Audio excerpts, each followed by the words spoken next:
have us here in 12. We have the sword shall never depart from your house as our chapter theme. We had Nathan coming to David, kind of like with this little parable, so to speak, about or allegory or something like that. But basically, um, Nathan being a type of the Holy Spirit, to come to convict David about his sin with Bathsheba and also murdering Uriah. So David did have his first consequence for what happened, and his son died. The son he had with Bathsheba, he died, and then I'm trying to find. Now, therefore, the sword shall never depart from your house, because you have despised me and taken the wife of Uriah the Hittite to be your wife. Thus says the Lord, behold, I will raise up evil against you from your own household. I will even take your wives before your eyes and give them to your companion, and he will lie with your wives in broad daylight. Indeed, you did it secretly, but I will do this thing before all Israel under the sun.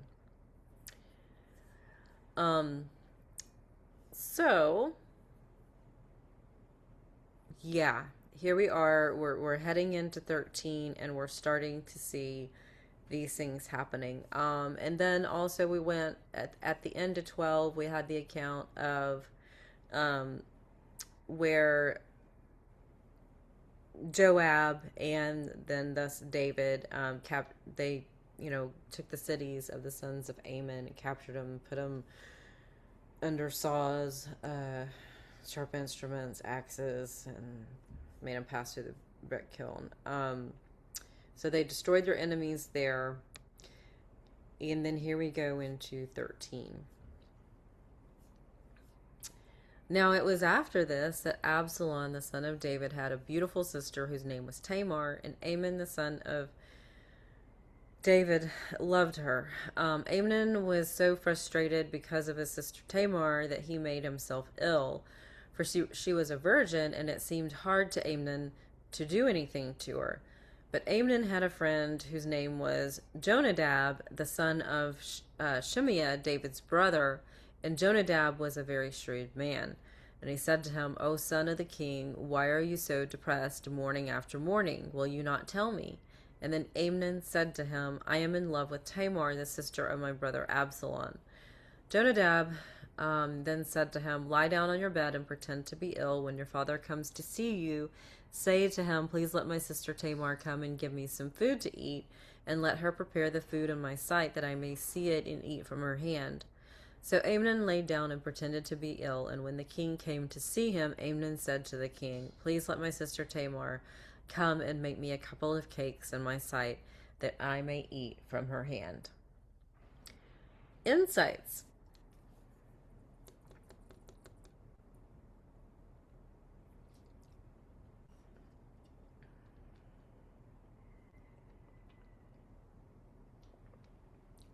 Doesn't sound like a very good friend. As far as surrounding yourself with wise counselors and, I mean, it's a little sneaky. Yeah.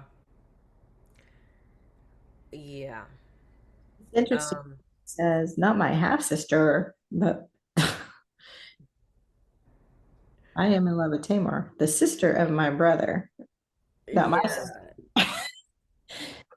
Maybe it's a denial, family disconnect. Mm, Yeah, well, then down in 6, he does say, let my sister Tamar come. mm-hmm. You know. Yes. Yes.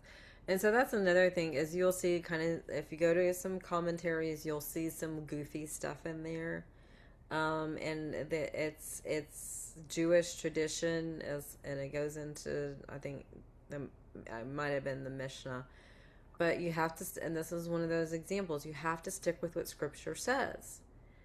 Absalom, the son of David, had a beautiful sister who was named Tamar, and Amon, the son of David, loved her. And then down in 6, please let my sister.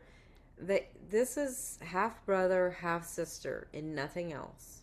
Um, so because it's bad. I mean, Yeah. it's bad upon bad. So when he's in love with her, which is actually lust, he's Yes, her not his sister, but then when he's pleading to have her come, then all of a sudden it's his sister. So I feel like there's a little yes, tongue in cheek there. yes. And I did look up that word for love, and it could have a bunch of, it could have different meanings. And so you have to look at context and literary flow, and it's like, well, he definitely didn't love her, because if he loved her, he wouldn't have done this. Mhm. Um, and to be in this state of lust that he's making himself sick, Seriously. Like, wow. yeah, like, ugh. And I mean, it's just, yeah, it's like he's upset because he couldn't do anything with her because she's a- like, what is wrong with your brain? And then we have, yeah, the unwise counsel. It calls him, what did he say about him? A shrewd man. And then, and this is David's nephew, so it was his cousin friend. So yeah, it's just, yeah, a good lesson in taking your mind captive to Christ. So it would not have been a sin if he was just tempted, and then if he took his mind captive to the Word of God and did away with those thoughts, and kept his mind right. So if David had done that with Bathsheba, Yes, seen the exactly. Yes, and so kind of here, yeah. yeah, and here we have a case of he's not keeping his mind right. He was tempted. He is ruminating on it, and to the point that now he's made a decision. He's gonna go with it. Mhm. Um, so yeah, and then so it's a lesson in that progression. I think James talks about that, progression, like as far as the thought coming and then it being entertained and then it gives birth to sin. So that's why Paul tells us to, keep our minds captive to Christ. And then the other thing is, like Gloria said, having wise, godly counsel around you. Um, you know, and you don't want to talk to the friend that is not wise or godly, even if they ask you what's wrong. Don't tell them. um, just yeah, because they're not gonna lead you anywhere good. So I just have Amen is frustrated, Jonadab is shrewd. Um, then David sent to the house for Tamar, saying, and I kind of do wonder about David in this. Um, so then David sent to the house for Tamar, saying, "Go now to your brother Amnon's house and prepare food for him." So Tamar went to her brother Amnon's house, and he was lying down, and she took dough, kneaded it, made cakes in his sight, and baked the cakes. She took the pan and dished them out before him, but he refused to eat. And Amnon said, "Have everyone go out from me." So everyone went out from him. And then Amnon said to Tamar, "Bring the food into the bedroom that I may eat from your hand." So Tamar took the cakes which she had made and brought them into the bedroom to her brother Amnon. When she brought them to him to eat, he took hold of her and said to her, "Come lie with me, my sister." But she answered him, "No, my brother, do not violate me, for such a thing is not done in Israel. Do not do this disgraceful thing. As for me, where could I get rid of my reproach? And as for you, you will be like one of the fools in Israel. Now therefore, please speak to the king, for he will not withhold me from you."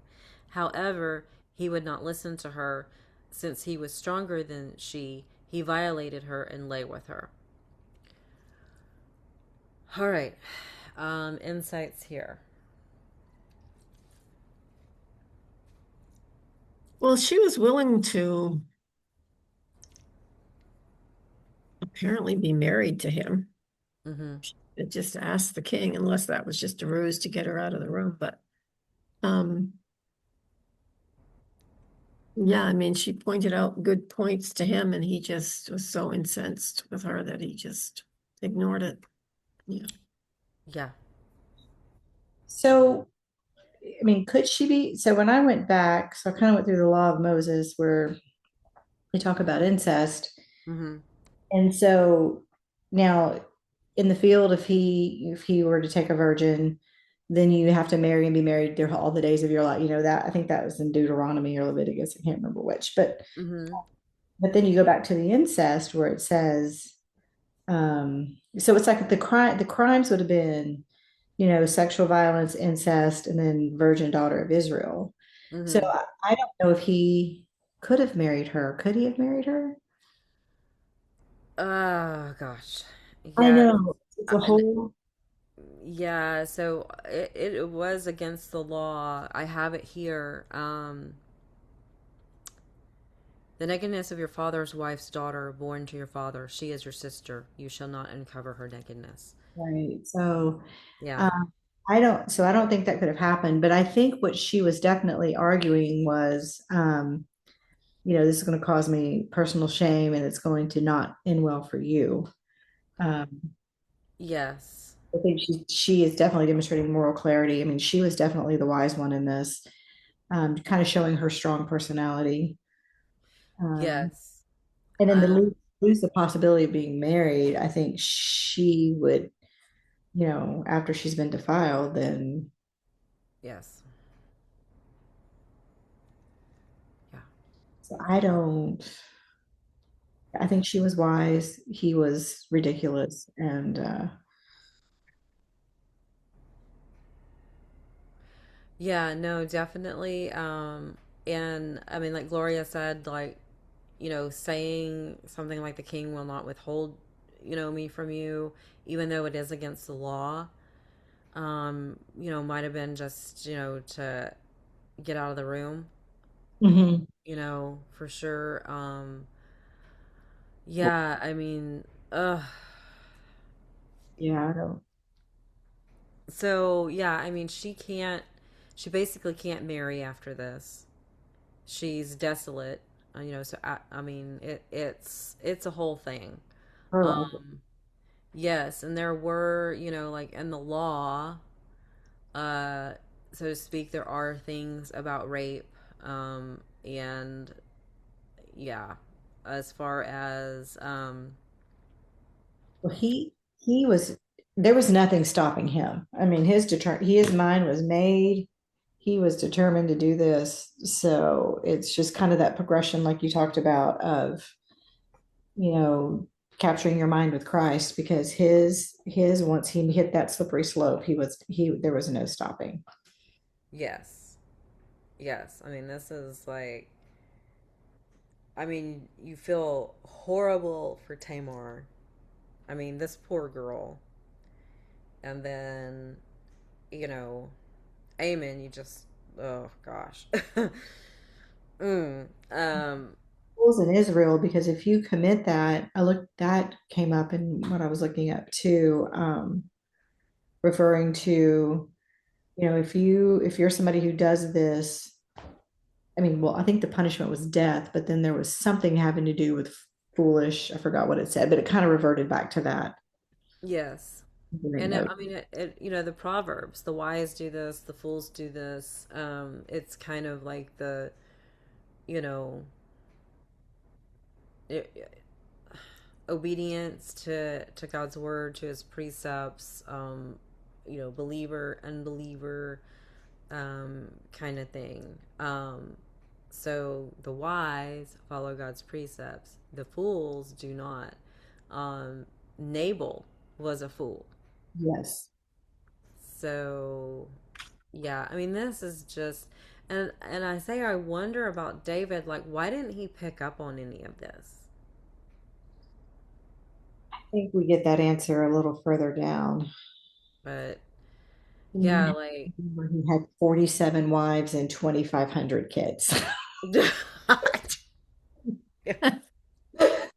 yeah, I guess he Yeah, I don't, I was like, I can't keep up with my three. I'm just gonna go with that. yeah, I mean, why didn't he think it was strange that Yeah, yeah. You know, and Eamon, I believe, was next in line. he was. I saw Yeah. that when he was the heir. Yeah. And Noticed. yeah, because I went and I looked I had to pull out the chart. I was like, there's too many people. But I had to pull out the chart and I looked. And Bathsheba had quite a few kids. And then there was some concubine that had quite a few too. But yeah, Amon was like, he was supposed to be the next king after David. Um, Nine that came from a concubine or thereof. It's just yeah. it's crazy. Hmm. Um, yeah, Bathsheba. So when I was doing last week, when it said she gave birth to Solomon, I guess the time jump kind of eluded me because she had four kids before him, correct? Oh, I don't know. Yeah, so you look at Bathsheba and it shows she had four kids, Solomon being the youngest. Mm. So I was like, wait a minute, then that had to do the math. Mm-hmm. So that had to be, that was a time jump there that I kind of missed. Anyway, I found that interesting. Hmm. Well, and I mean, and like, yes, I mean, I think we'll get there, like the choosing of Solomon. Mhm. Um, Yeah. yeah. So, yeah, I just have Aemon violated Tamar for the paragraph theme. But yeah, I mean, she is yeah. So then Aemon hated her with a very great hatred, for the hatred with which he hated her was greater than the love with which he had loved her. And Aemon said to her, "Get up, go away." But she said to him, "No, because this is wrong in sending me away, or no, because this wrong in sending me away is greater than the other that you have done to me." Yet he would not listen to her. Then he called his young man who attended him and said, "Now throw this woman out of my presence and lock the door behind her." Now she had on a long sleeved garment, for in this manner the virgin daughters of the king dressed themselves in robes. Then his attendant took her out and locked the door behind her. And Tamar put ashes on her head and tore her long sleeved garment which was on her, and she put her hand on her head and went away crying aloud as she went. All right, insights.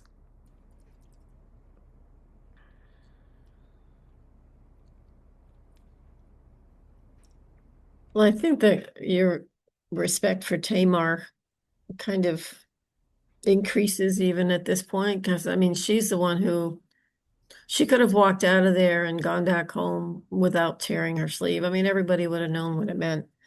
Um, and the ashes and all that. She could have gone into the safety of her Mm. home and then, This makes your heart hurt. yeah, yeah. Mm-hmm. I think he hated his sin, uh, is what he hated, Mm-hmm. and projected on her. Because I kind of looked that up a little bit. And yeah. Yeah. Mm-hmm. Yep. Yeah, basically he took his hatred for himself out on her. Mhm. And again, she was speaking wisely as far as like, because the law states that they're supposed to get married. He's supposed to pay her father and they're supposed to get married, which would have been his father, but anyway, Yeah, that's then there's the incest piece in that because I saw that too. So I got all confused. I needed a flow yeah. chart. It's a mess. Like it's one of those ooh. But I do think she is right that by him, it's like you violated the law, but then you violate it again. Mhm. So yeah, I mean that should have been his responsibility. even if they never had relations again, even if they didn't have children, she would be his responsibility, and he should marry her to take away her reproach.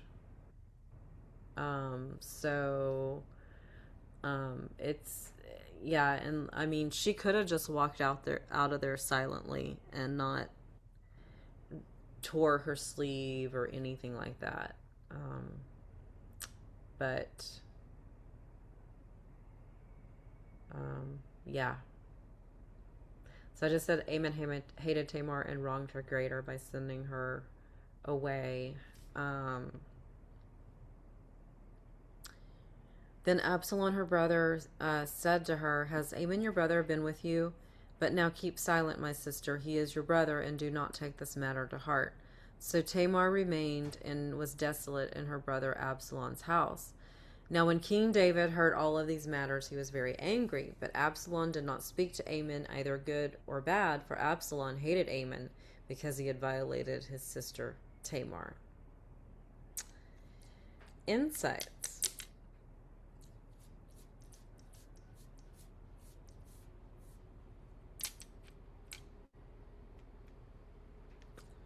I don't understand why he told her to keep silent. I mean, he gives the reason that he's your brother, but I think that has to do with the incest piece, is the only thing I could figure out, because I think if it had just been somebody else who had violated her, then yeah, they could have married. But I think there was that piece of, I don't know. That's kind of what I got from it. Mm-hmm. Yeah. Yeah, it's definitely a mess. Mm-hmm.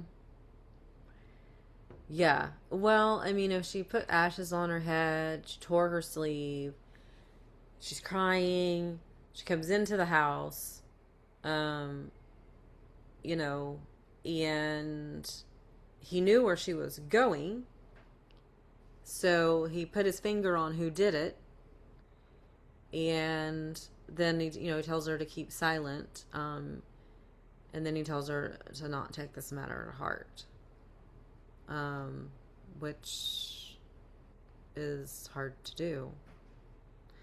Maybe Um, he's trying to reassure her. I don't like kind of, it'll be fine. It's not gonna be fine. I mean, something you say, maybe, I don't know. But yeah. it meant something, I'm sure. Yeah, I mean, Foreshadowing? I don't know. yeah. I mean, definitely Absalom is that we're about to get into that. That's a whole different animal. But if I were Tamar, he would be my hero. Mhm. I mean, like he yeah. He would be my hero. I mean, you know, and it's kind of yeah, now we get into kind of crazy now. What about David? he's doing nothing, which, you know, he should. I mean, she's her daughter, Yep. his daughter, you know. Yeah, he's And that's another reason I thought maybe Absalom was saying, wait, because maybe David will Mhm. let our father take care of this, but, you know. kind of too that maybe Absalom was thinking that as well. Mhm. Yeah, I mean, it's interesting that, it's like he comforts his sister. King David, he's just angry, but he doesn't do anything. Absalom doesn't even speak to Ammon. But the next thing you know, now we have this plot to kill him. That's in the next few verses. Um, so yeah.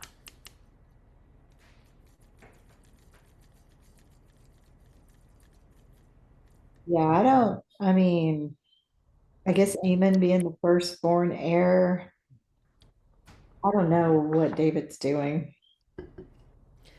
Yeah, I mean, commentaries will say that maybe he felt like he couldn't um, judge Amnon, so to speak, because of his sin with Bathsheba. Yes. Um, but we are we are called Mm. to call each other out. We are just not supposed to be superior to each other in doing so. So it kind of goes back to Eli. When you look at Eli and his sons, Mm-hmm. how he did nothing with his sons is kind of rings of that. Yeah. He and yeah, this is this goes really awry because he does nothing about Amnon, but then what he does with Absalom, who was in, I mean, yeah, yeah, he was basically acting as blood avenger, but nobody had killed anybody, so he really wasn't a blood avenger. Um, so yeah, but Absalom was more righteous than, yeah, it's a whole thing.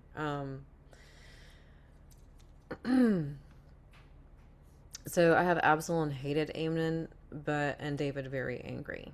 Um, Now it came about after 2 full years that Absalom had sheep shearers in Balhazor, which is near Ephraim, and Absalom invited all the king's sons. Absalom came to the king and said, "Behold, now your servant has sheep shearers. Please let the king and his servants go with your servant." But the king said to Absalom, "No, my son, we should not all go, for we will be burdensome to you." Although he urged him, he would not go, but blessed him. Then Absalom said, "If not, please let my brother Amnon go with us." And the king said to him, "Why should he go with you?" But when Absalom urged him, he let Amnon and all the king's sons go with him. Insights.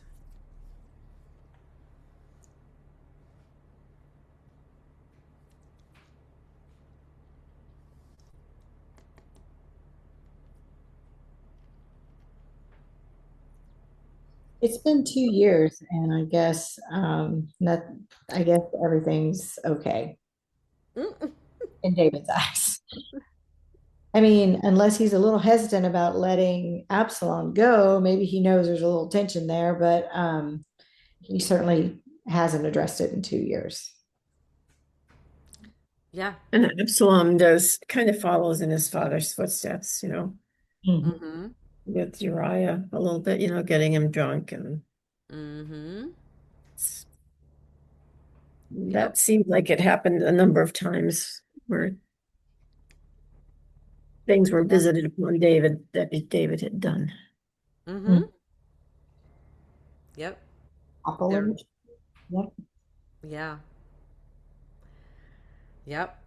Um, so yeah, it's been 2 years and we have a plot.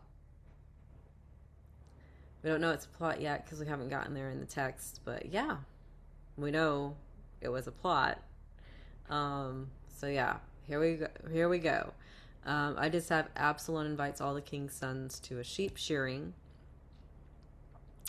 Absalom commanded his servants, saying, "See now, when Amon's heart is merry with wine, and when I say to you, strike Amnon, then put him to death. Do not fear. Have not I myself commanded you? Be courageous and be valiant." The servants of Absalom did to Amnon just as Absalom had commanded. Then all the king's sons arose, and each mounted his mule and fled. Insights.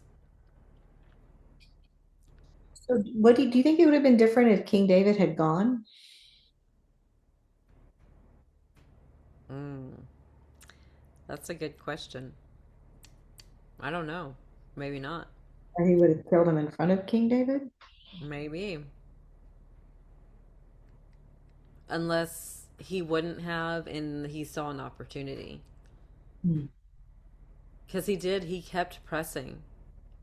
He said, "If you're not going to go, let my brother Amnon go with us." And then the king was like, "Why should he go with you?" So Hmm. it's kind of like, if you look at it, David has this, "Why should he go with you?" It's kind of like we have another dull moment of, Mhm. you know, um, but he did let them all go. I had missed in my first reading that he had actually asked David to go. Mhm. Yeah, but he has his opportunity, he has his plan, and here we are. Um, so, and the king sends flee.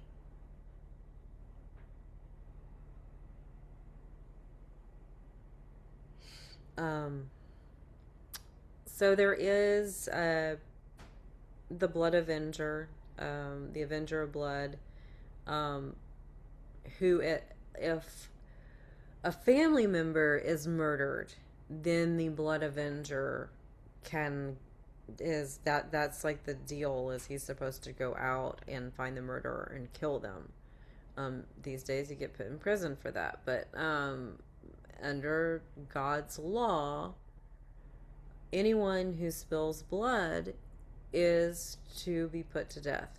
And so Unless, they had the I'm sorry. unless it's accidental, and then they went to the city of refuge, right? Yes, and I think that the murderer could actually go to the refuge cities as well. It's all pictures. Yes, and then they had their court. Then they would be judged by the priest, and then decided at that point whether it was accidental or not. Yes, correct. Yes. And yeah, and it's all pictures too of, the wages of sin is death. You break the law, breaking the law equals death. But then there's also, grace. So it's all just pictures that we're keeping here. Also, we have here the law of retribution: an eye for an eye, a tooth for a tooth. So that's not necessarily like if somebody knocks out your tooth, then you that in the Old Testament that was in there that the retribution, so to speak, was equal to the crime. That you didn't go any further. That it's not about revenge. Um, so that's in play here, but what could have happened to Amnon that would have been equal? What would be equal punishment? An eye for an eye, a tooth for a tooth. I don't want to think about it. I don't want to go there, but yeah, I don't know. I think that this is probably the best option, honestly. Well, I mean, when you go back and look at the law of Moses, and he talks about the incest, and it goes on, and then it says something about being cut off, but cut off means Execute. correct. So Mhm. I think it was death, Yeah, even though it didn't expressly say death, but when you drill down on cut off, that's what it meant. So, yeah, and I do have in my notes that breaking the law equals death. mhm. So, yeah, this is interesting because Absalom steps up as I mean, I'm going to call him the Blood Avenger because that's what this Lady of Tekoa, you know, references. So I do think it fits. And like I said, I mean, if you're going eye for an eye, tooth for a tooth, I think that this is the best option, and definitely Aemon deserves it. Um, so Absalom is stepping up and taking care of what David wouldn't do. Mhm. It may be too that back there, a few verses back, that Absalom was trying to give David a chance to do what was right by inviting him along, Hmm. knowing that Absalom would be there. You know, I mean, Yeah. we don't know. It's just a lot of those, unclear areas. But I mean, like you said, Absalom is trying to make it right, Hmm. and it goes quite awry, but nonetheless, um, he is trying to do the right thing somehow. That Yeah. does make sense. Yeah. Yeah. And I mean, I have Dinah in Genesis 34. So she was violated by Shechem, or or was he from Shechem or something like that? But she was violated, and uh, Israel or Jacob, he didn't do anything about it. And so his two sons, Simeon and Levi, oh, they did. That They took didn't end out, well. huh? That didn't end well for them, though. No, no, it didn't. Because well, yeah, they went like a whole town. They Yes, used, that you is true. know, they That is, used a covenant sign yeah. as a weapon. They weaponized a sign of a covenant against the town. Yeah, I mean, but it's like They I went don't into know. In commentary, the subject of parenting came up, Mhm. being an involved parent, knowing what's going on, and the consequences of not. I have father questions here, seems to be absent, not present in his kid's life. Yeah. Just kind of from things you're reading. I mean, Yeah, I mean, what message does that send to Tamar that dad does nothing? correct. What message did it send to Dinah? Like, Culturally looking, I guess. I mean, women were certainly treated different, but still. yeah, but I mean, how does God treat us? So, um, yeah, I mean, it's just kind of. So here we go. Absalom has Amon struck down, and the king's sons flee. Like Absalom's taking things into his own hands. Um, Now, it was while they were on the way that the report came to David saying Absalom has struck down all the king's sons, and not one of them is left. We're playing telephone. Then the king arose and tore his clothes and lay on the ground, and all his servants were standing by with clothes torn. Jonadab, the son of Shemiah, David's brother, responded, do not let my lord suppose they have put to death all the young men, the king's sons, for Amon alone is dead, because by the intent of Absalom that this has been determined since the day he violated his sister Tamar. Now therefore do not let my lord the king take the report to heart, namely, all the king's sons are dead, for only Amnon is dead. Well, insights into here, Mr. Shrewd Jonadab. He seems to be in the know, doesn't he?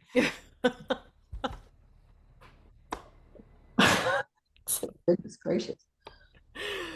It's like you came up with the plot for this to happen. Hmm. And yeah, this is just, and now you're comforting the king. Yeah. People don't need soap operas. They can just, So Amen. true, huh? yeah, just, yeah, read about messy humanity in the Bible. I just have that he seemed to interesting. He seemed to know the plan. mm, And, yeah. Yeah. I mean, it says that Absalom did not speak to Amon, neither good nor bad. It doesn't say whether he spoke to anybody else or if, since Jonadab was kind of in the know on this thing, he came up with the plot. And obviously, I don't know. This is just so crazy on so many fronts. Yeah. this is But definitely Nathan's prophecy. I'm telling you. I'm full. yes. Yes. Yes. And it's going to get worse. Yeah. Yeah. Um, and this is honestly, I mean, yes, God said these things are going to happen, but also he was just laying out kind of the natural consequences of some of this stuff that David's been doing. Having all of these wives and all these kids by all these wives. And I mean, not that, but I mean, it's like, this is what happens with the family dynamic. and this is just, yeah. So, um,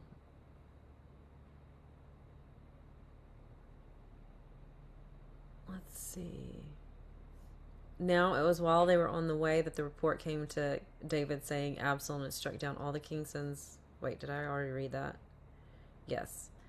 Um, Amon alone is dead by Absalom's intent since Tamar's violation. Now Absalom had fled, and the young man who was the watchman raised his eyes and looked, and behold, many people were coming from the road behind him by the side of the mountain.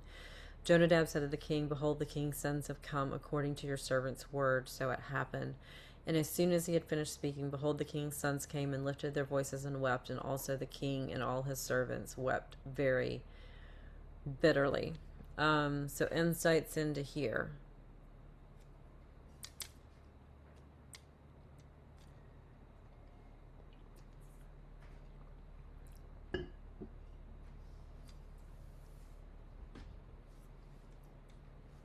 No, that would be kind of a mixed bag of feelings. I mean, at one point you'd be like, whew, glad it was only one. I mean, do you think that? Or are you like, wait, I don't know. Yeah. I mean, yeah, I- definitely you're happy for the ones that are still alive. The grieving for your oldest I mean, and then there's got to be some guilt in there too. Yeah. Well, I mean, it's a horrible thing. It's like you have one son who has done this, and obviously, yeah, I mean, it's like they knew about Tamar. You have the one son who's done this, who's supposed to be next in line, and then the other son acts as blood avenger, kills him, and now the other son has fled. It's this whole thing.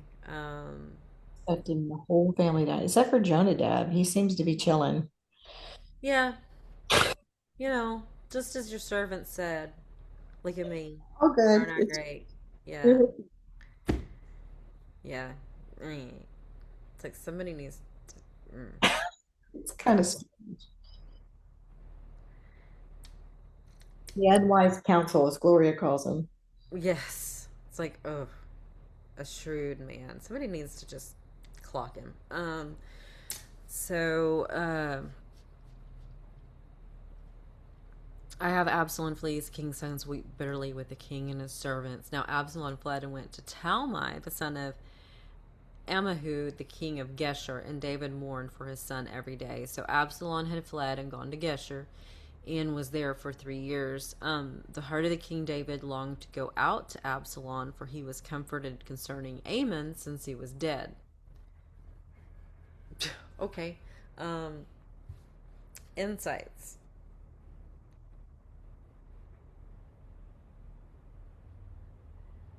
Well, Absalom went to his grandfather, so, you Yeah. know, he knew he had to get out of town for sure. Mm-hmm. Yeah. Yeah. So he fled to his grandfather, and he was there for 3 years. David did want to go out to him, and then, but he was comforted concerning Amon since he was dead. Um, I don't know if anybody has any thoughts or insights into that one. Um, I don't know if it was just, they say usually it takes about 2 years to grieve a death or divorce or to get through, any type of trauma. Um, or if this is, something else. So I don't know if you have any thoughts or insights. Interesting. It says the heart of Mm-hmm.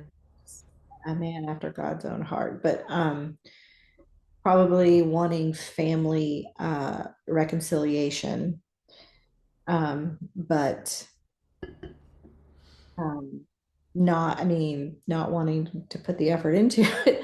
I don't know if effort's a good word, but it's like he wants it. His heart's grieving and wants him to do it, but he doesn't. Kind of like 2 years that he didn't do anything to avenge or to, punish for Tamar's incident. Well, I don't,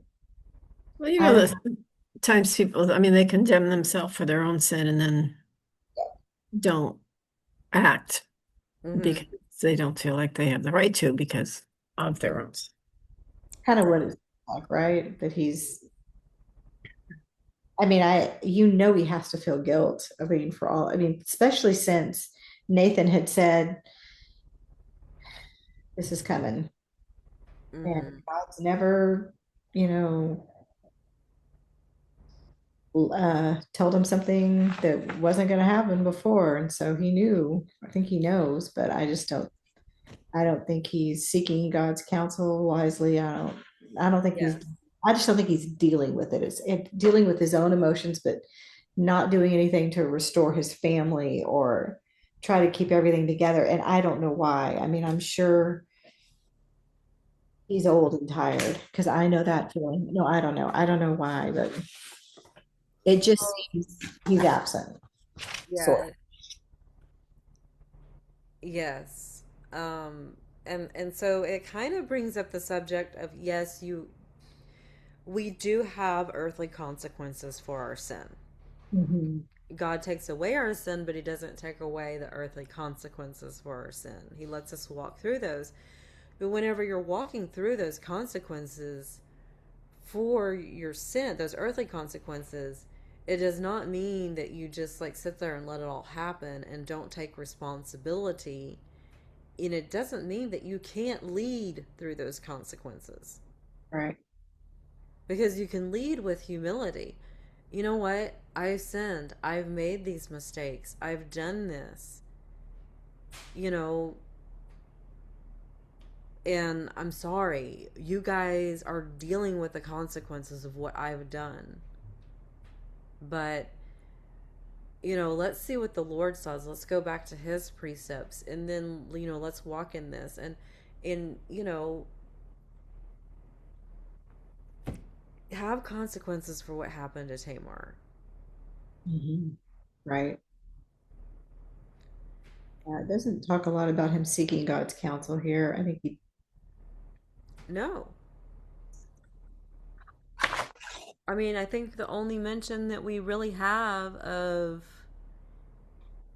um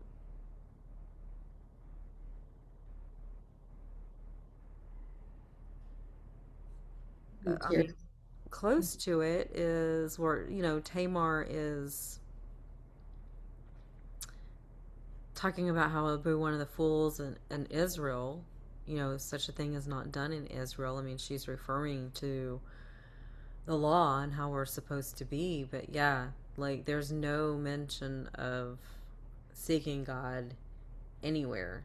Um, so Tore his clothes. Somewhere there was one mention of tearing, which is I think is praying or but that's not, I mean, that's not, it doesn't, I mean, like in further other chapters when he's kind of run into a wall, it's, it kind of circles back around with him. And maybe that's in the future, but as of right now, he's just kind of walking around in a fog. It seems like he's not really. yeah, yeah, definitely low. So I just have David comforted concerning Amnon, longs to go to Absalom. And I just have this sword shall never depart from your house. And I think did I use that for the other one? Yeah, I did. I probably need to come up with a new one. But I just thought that one fit because it's like, well, that's what's happening. Um, but I probably need to come up with a new one. Did anybody else have a different one for 13?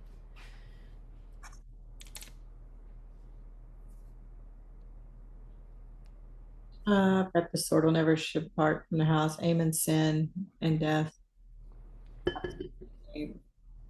David's house continues to unravel. Yeah. I didn't really pare it down. I just put my thoughts on there so I would know what chapter was. Yeah, I mean, you could do something simple like Amnon violates Tamar. Absalom avenges her or something like that, or Absalom kills uh, Amnon. David does nothing, uh, kind of thing. Now Joab, the son of Zeruiah, perceived the king's heart was inclined towards Absalom. So Joab sent to Tekoa and brought a wise woman from there and said to her, "Please pretend to be a mourner and put on mourning garments now, and do not anoint yourself with oil, and be like a woman who has been mourning the dead for many days. Then go to the king and speak to him in this manner." So Joab put the words in her mouth.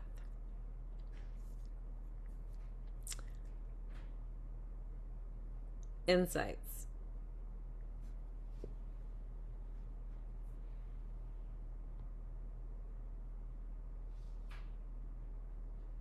Well, at first I think Joab's doing something deceitful, but then it seems like he's really trying to help David. Um, the wise woman, it's like, who is she? I mean, like, what is her foundation? I mean, is she like really into the um,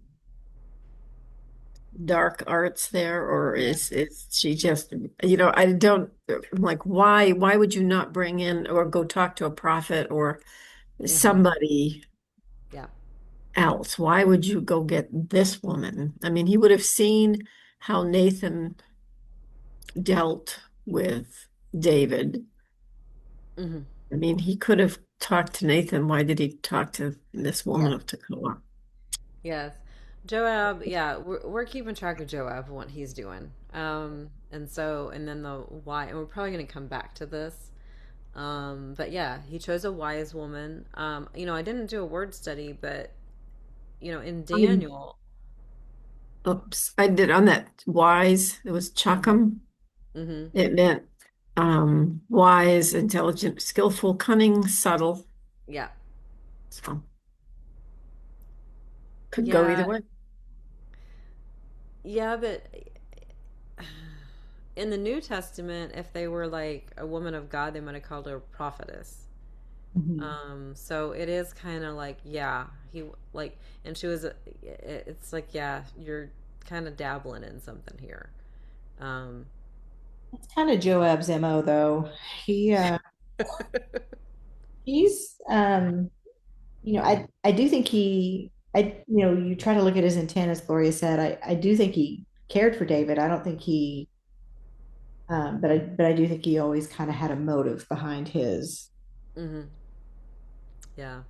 So I mean, he was I don't think he was absolutely trying to be deceptive.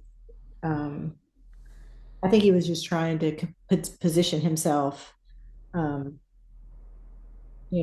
knowing that Absalom's going to now be the heir.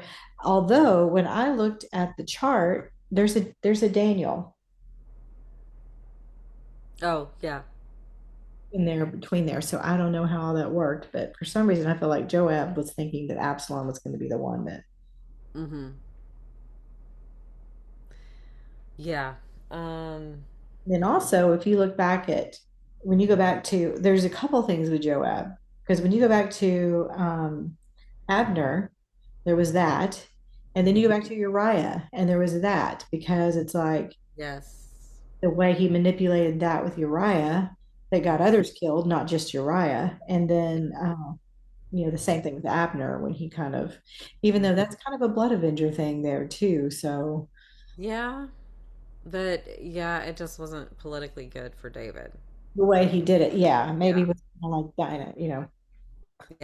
They probably should have like let Abner like get a head start. So good. Yeah. So anyway, but yeah, that just it wasn't politically good for David but he yeah, I mean under the law, um under blood avenger. Yep. No problem. But so I mean there are some things like you said with Joab that it's like okay. Um So now when the woman of Tekoa spoke to the king, she fell on her face to the ground and prostrated herself and said, Help, O king. And the king said to her, What is your trouble? And she answered, Truly I am a widow, for my husband is dead. Your maidservant had 2 sons, but the 2 of them struggled together in a field, and there was no one to separate them, so one struck the other and killed him. Now behold, the whole family has risen against your maidservant, and they say, Hand over the one who struck his brother, that we may put him to death for the life of his brother whom he killed, and destroy the heir also. Thus they will extinguish my coal which is left, so as to leave my husband neither name nor remnant on the face of the earth.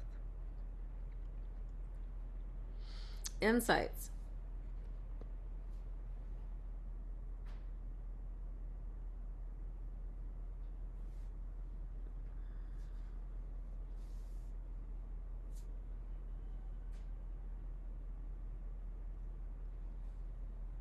I think her little parable kind of brought up a few things that might be going on within the family.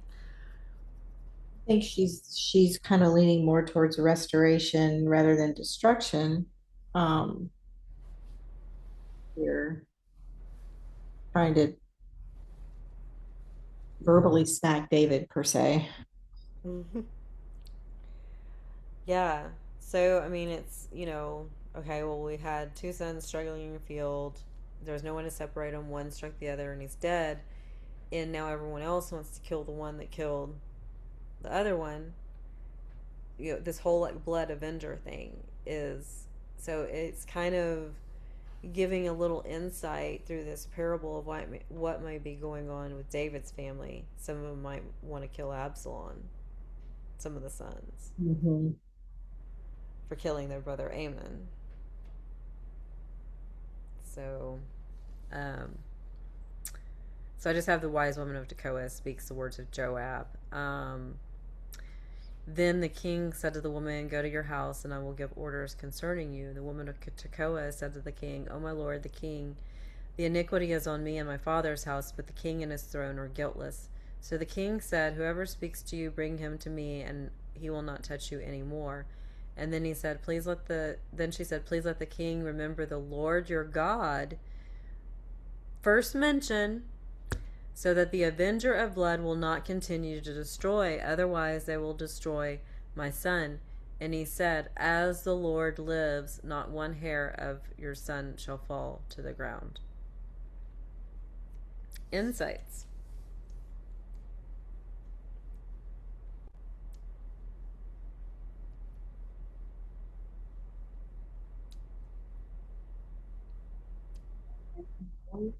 But was the killing accidental because David's sons? Because it certainly was not. Mm-hmm. But if you look at it for avenging Tamar, then it didn't have to be. Mm-hmm. Well, in So, verse 9, she says that the king and his throne is guiltless, but that's not really true. mm-hmm. Yeah. Um, yeah, and wise woman. So I mean, she does bring up the Lord. Um, Maybe she was truly a wise woman. Maybe she wasn't in the dark arts or whatever, or maybe she was and she knew the law. But this is first mentioned, and the fact that blood avenger is mentioned in here. She definitely mentioned that for yeah, those words were mentioned for a reason. Mm-hmm. Yes. Um, so I just put, remember the Lord your God, so the avenger of blood does not continue to destroy. And it's, yeah. Um, so then the woman said, Please let your maidservant speak a word to my lord the king. And he said, Speak. And the woman said, Why then have you planned such a thing against the people of God?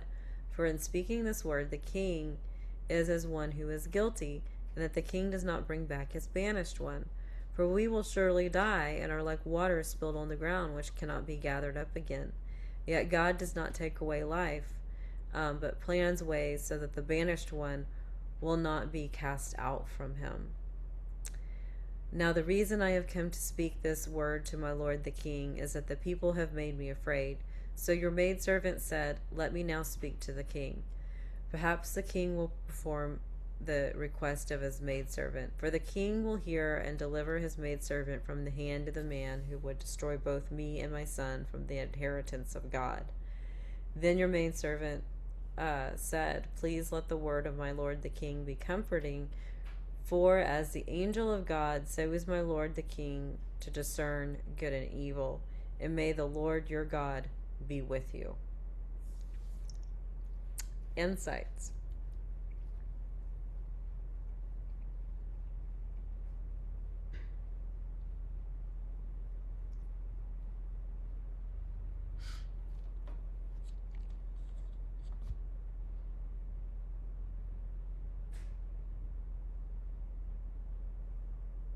Yeah, I think David's kind of scratching his head at this point.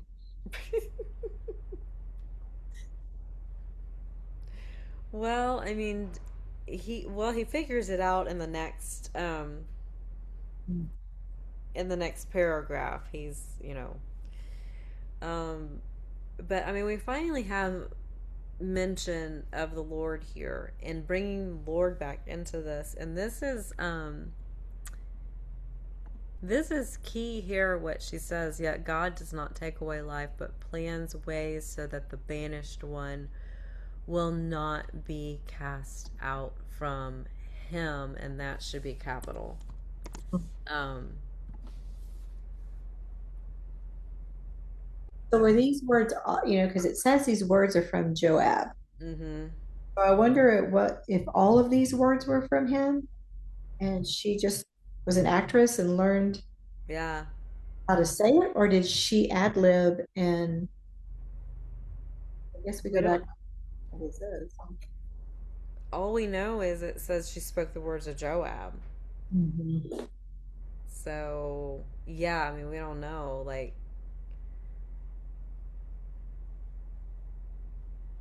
yeah. I feel like at this point these are Joab's words. Maybe she goes off the record up here, but because it's what it says. So I think Joab is trying to uh maybe make David see something. That's why I don't think his intention was all bad. I think he was.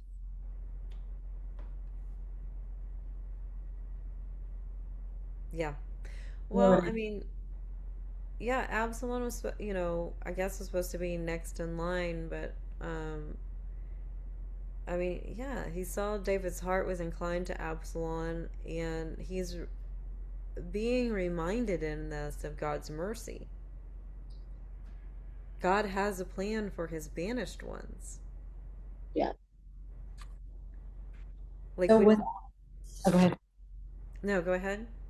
So was Absalom supposed to be the next one, or was it Daniel and then Absalom just did his rebellion thing? Well, Do you where's where's the family tree? know? I had it out. Lengthy. What? It's quite lengthy. Yeah, it is. Well, that's what happens. Oh, I had it in my hand. Oh yeah, so there was Daniel or Chileab by Abigail Hmm. that they had. Yeah, so then Absalom would have been third in line. And I don't think the scripture really says anything about Abigail's son Daniel. Did Wasn't anybody? she was Nadar's, what was his name? Nabal? Nabal's. Yes, she was Nabal's wife, right? Yeah. Yeah. I don't know. Was Daniel left out of any um Or was Absalom just trying to take it? yeah. So definitely in the next chapter we see he's gonna take it. Yeah. So yeah. But Yeah, he's not really mentioned, much. Nothing's mentioned about him. So yeah, we have a first mention of God in this account, and basically bringing up the blood avenger. Like, if we just keep at this, like, okay, so Absalom avenges Tamar, and takes out Amnon, and then so if somebody avenges Amon and takes out Absalom, then somebody, it just could keep going. So let's like put a stop to this, and then let's get to God's grace and God's mercy, because there is a picture of that in the whole like running to the sanctuary cities. Because if they would run to the sanctuary city, then the blood avenger couldn't do anything. Um, so she's bringing that back up. Um,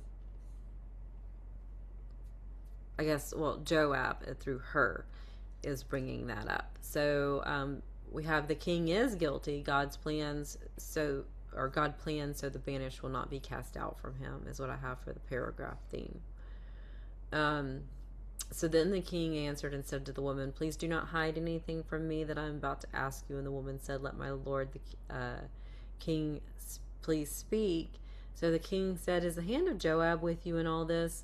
And the woman replied, "As your soul lives, my lord the king, no one can turn to the right or to the left from anything that my lord the king has spoken. Indeed, it was your servant Joab who commanded me, and it was he who put all these words in the mouth of your maidservant. In order to change the appearance of things, your servant Joab has done this thing. But my Lord is wise, like the wisdom of the angel of God, to know all that is in the earth." Insight.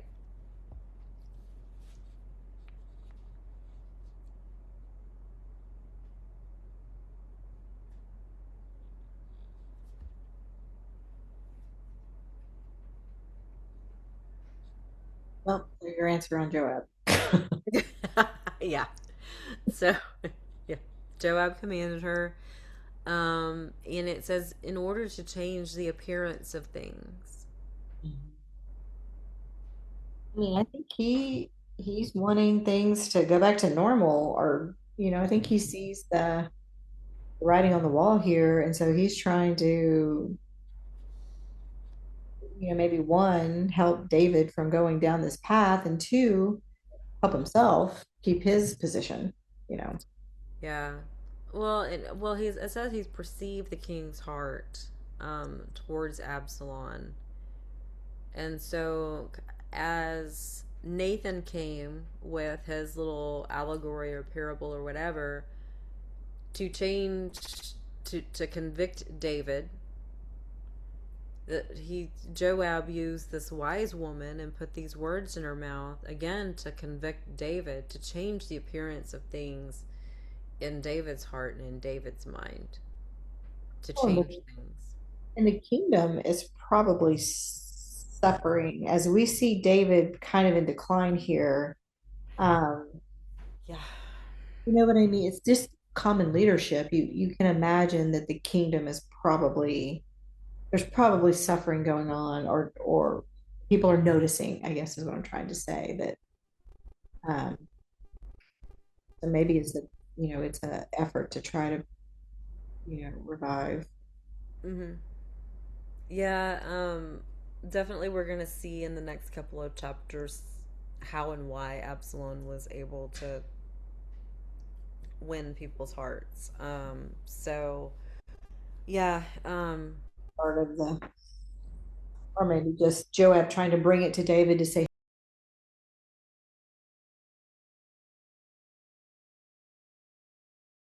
so, please, hey, get your stuff together, is what he's trying to say. Get it together and let's get this because it's going down, it's going south quick. yeah.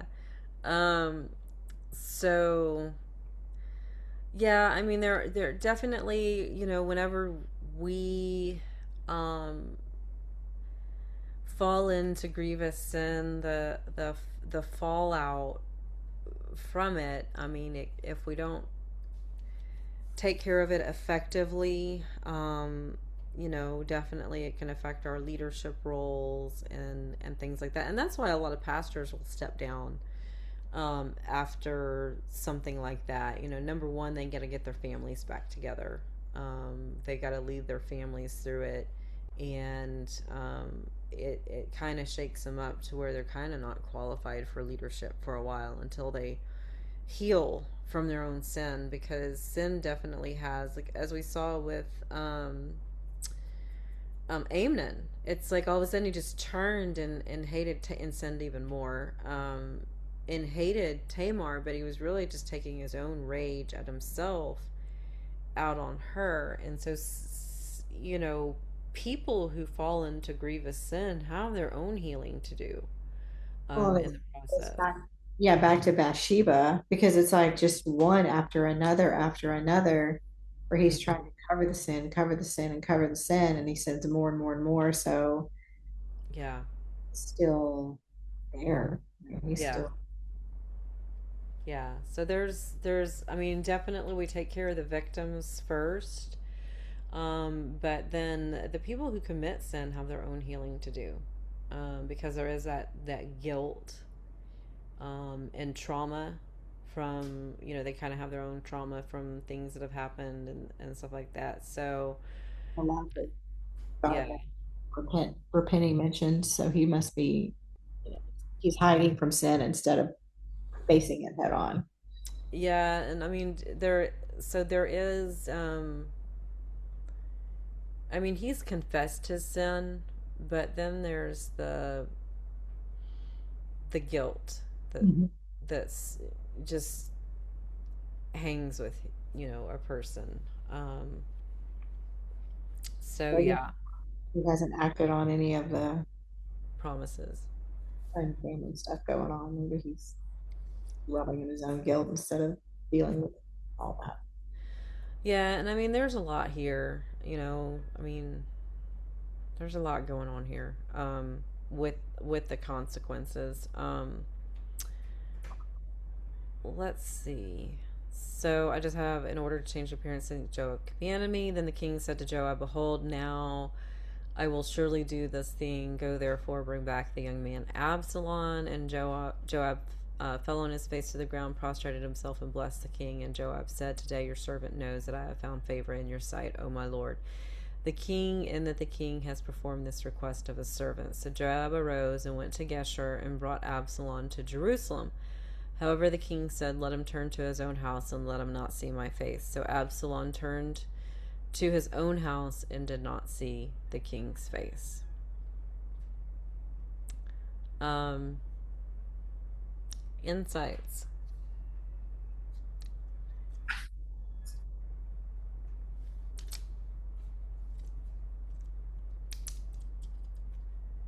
Yes, he's physically returned, but not restored. Yep. Yep. Um, yeah. So Joab commanded to bring back he was not commanded to bring himself back to Jerusalem. That should be Absalom back to Jerusalem, but he did not see the king's face, meaning Absalom. I need to change that. So I think the insight that I have, it's like it's been 3 years, where Absalom's been off with Grandpa. In King David, there's been no communication.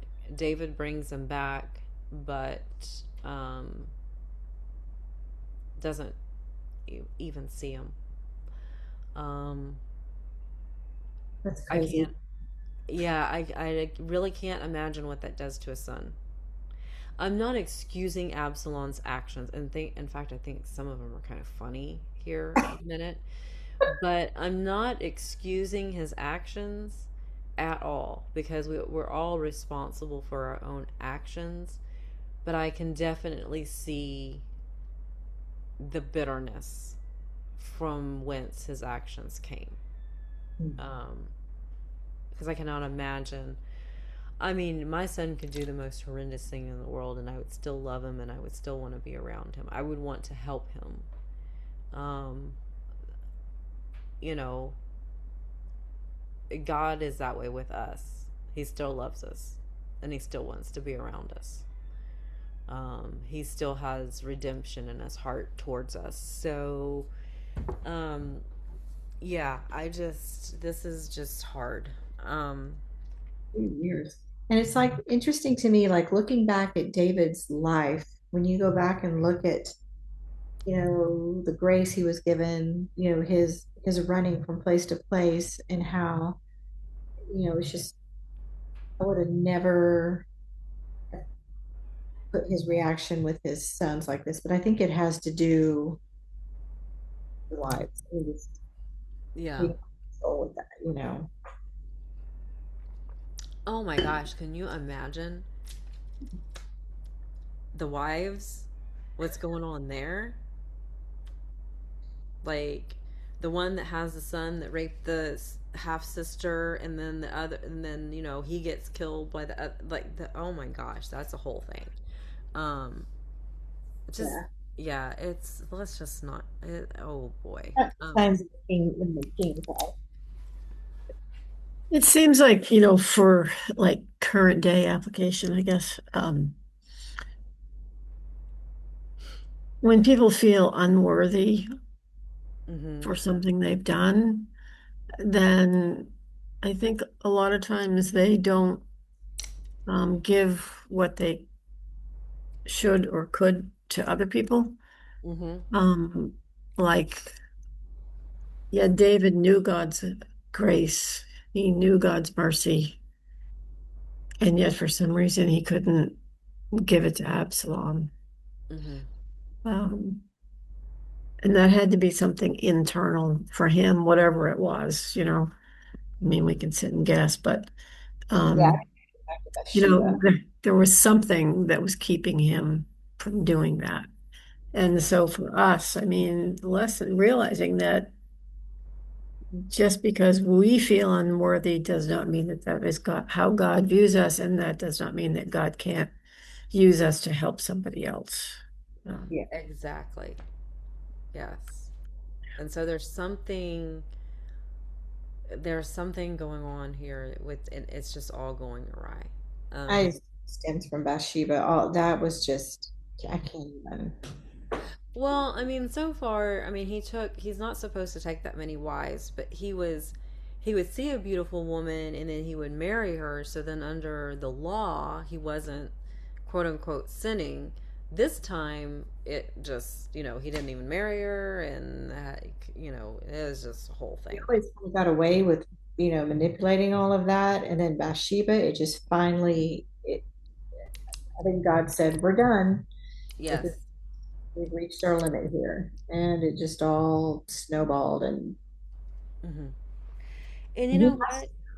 has to feel guilty, and like Gloria said, I mean that just probably. Yeah.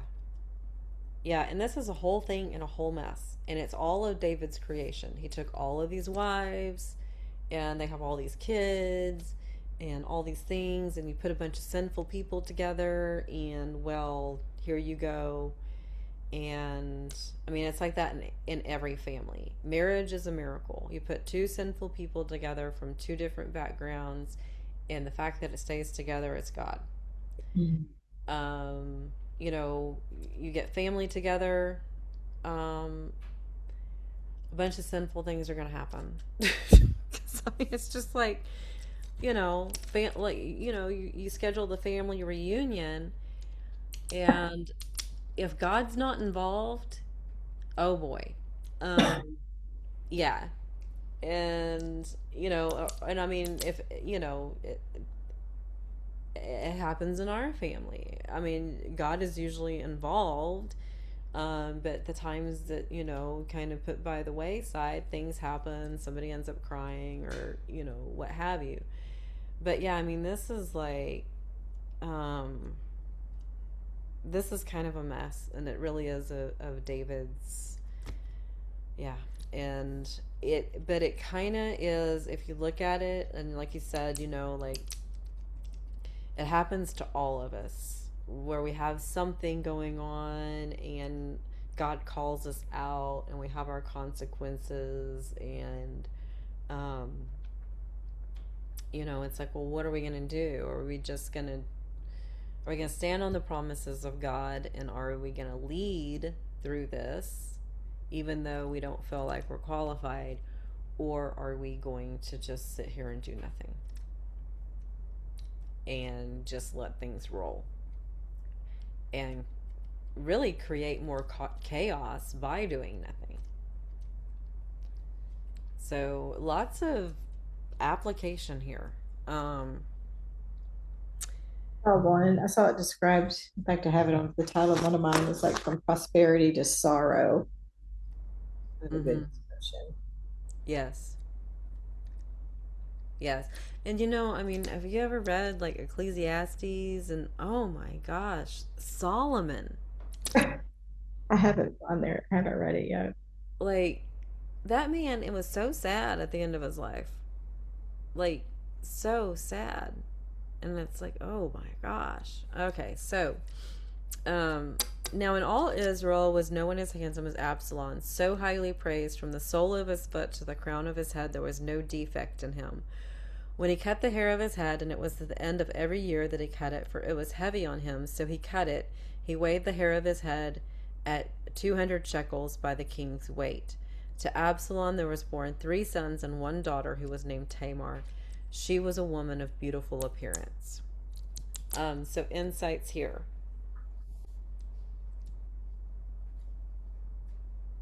Well, they're once again going back to like with Saul, I mean the physical characteristics and how Mm-hmm. wonderful they are.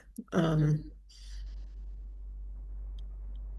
I mean, like, really, who cares how much his hair weighed? I mean, seriously? Okay. Oh boy. Yeah. So yes, I mean the author is giving you insight into. I mean, it's like you said, back to Saul. Saul was, and then when it came to David, he wasn't the most handsome of the brothers. Remember, Samuel was like, "Oh yeah, this has got to be the one." Yeah. But He's then it's like, ruddy. They called him ruddy, didn't they? yes, yes, I mean, this is purely foreshadowing. I mean, just talking about his charisma. I mean, I think it's just foreshadowing for the story to come. yeah. So, Like yeah. Saul. I mean, you look at Saul, it's like the ones that look like this. I mean, Hmm. gotta stay humble.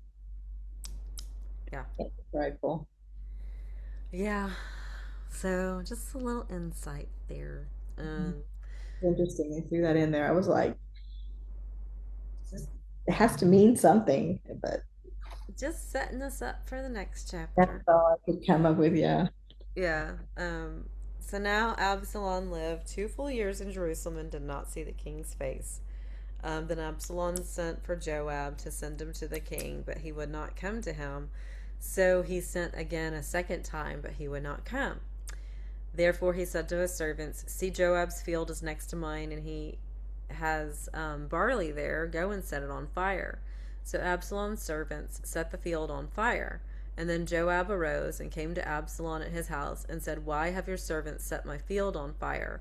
Absalom answered Joab, "Behold, I sent for you, saying, Come here, that I may send you to the king to say, Why have I come from Geshur? It would have been better for me still to be there.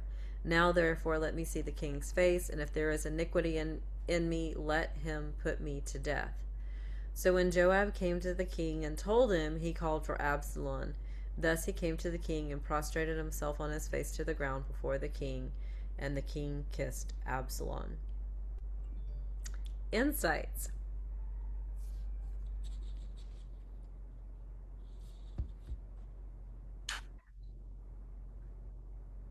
Yeah, I think it's sad that he is would rather die than feel like the way he's feeling because his dad doesn't want to see him. Yep.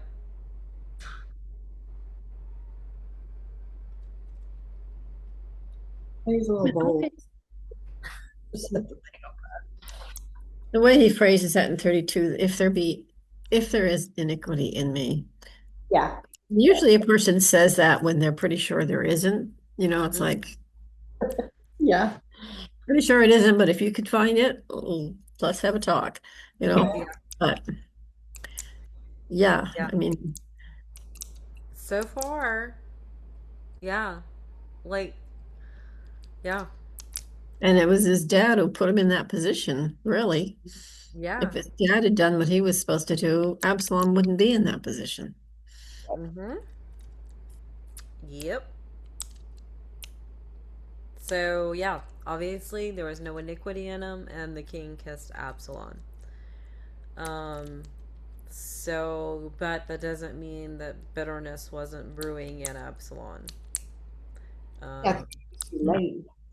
And he's like, yeah. there was I grief. I personally think that the burning of Joab's field, while wrong, is totally hilarious. I do. I couldn't get your attention the first couple of times, so I'm just gonna burn your field. I'm like, that is funny, but yeah, it's not. It's wrong. Funny, but wrong. Um, Bold. It just shows you his bold, kind of showing you his boldness to do that. yeah.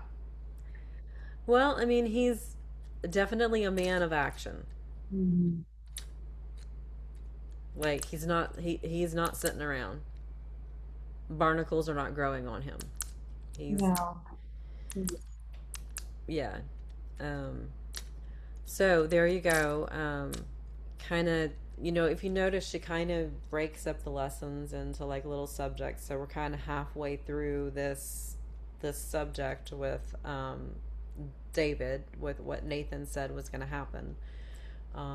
So we'll be finishing off this kind of little piece with Absalom in 15 and 16 next week. I know the whole thing about the wives. I'm like, you just get that. I don't.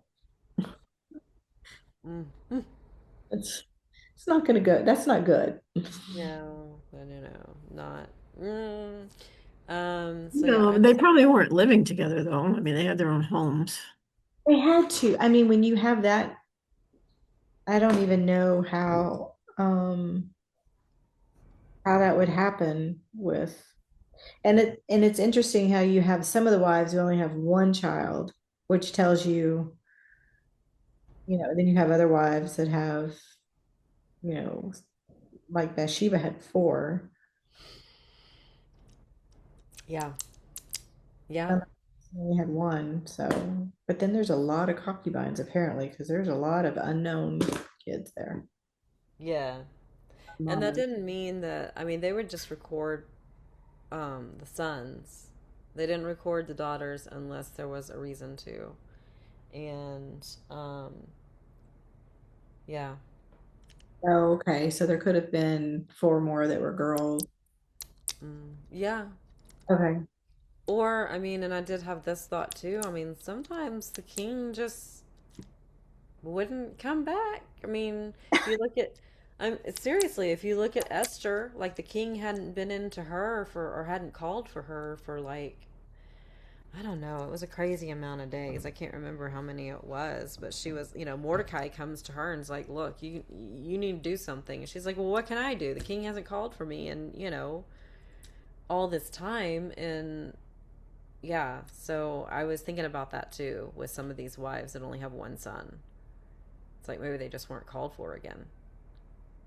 Because I was thinking about that with Bathsheba, because she had there's like four sons. Mhm. Yeah, Five, including the one that died. But yeah, um, yeah, unless the one that I don't know if it was ever named, if they ever said a name. But yeah, of course, he didn't seem to mind of moving on and finding somebody else. So